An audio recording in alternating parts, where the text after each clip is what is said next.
नमस्कार दोस्तों, हमारी आज की कहानी है हमारा सच्चा मित्र कौन है।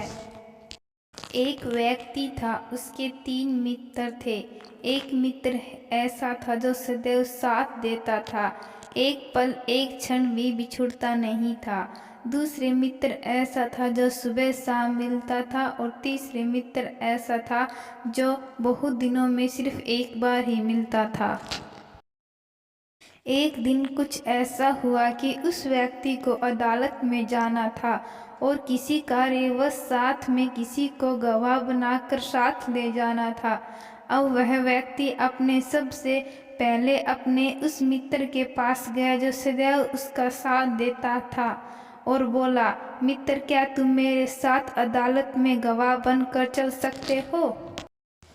वह मित्र बोला, माफ़ करो दोस्त, मुझे तो आज फुर्सत ही नहीं।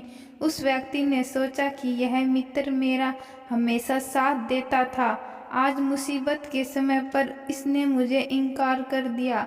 अब दूसरे मित्र की मुझे क्या आशा है। फिर भी हिम्मत रख के दूसरे मित्र के पास गया जो सुबह शाम मिलता था और अपनी समस्या सुनाई। दूसरे मित्र ने कहा कि मेरी एक शर्त है कि मैं सिर्फ अदालत के दरवाजे तक जाऊंगा, अंदर तक नहीं। वह बोला कि बाहर के लिए तो मैं ही बहुत हूँ, मुझे तो अंदर के लिए गवाह चाहिए। फिर वह थक हार कर अपने तीसरे मित्र के पास गया जो बहुत दिनों में मिलता था और अपनी समस्या सुनाई।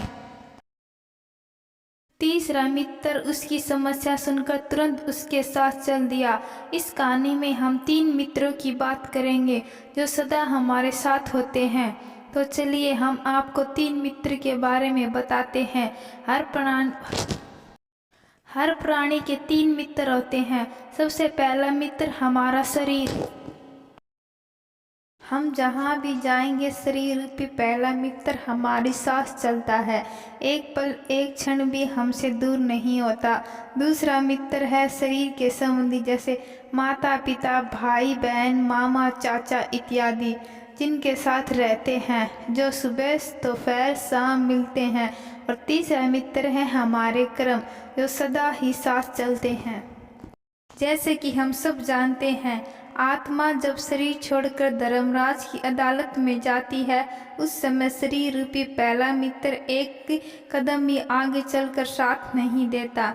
जैसे कि उस पहले मित्र ने साथ नहीं दिया, दूसरा मित्र संबंधी शमशान घाट तथ्य यानी अदालत के दरवाजे तक राम नाम सत्य है कहते हुए जाते हैं तथा वहां से फिर वापस लौट जाते हैं। और तीसरा मित्र है आपके कर्म जो सदा ही साथ जाते हैं, चाहे अच्छे हो या बुरे। अब अगर हमारे कर्म सदा हमारे साथ चलते हैं तो हमको अपने कर्म पर ध्यान देना होगा।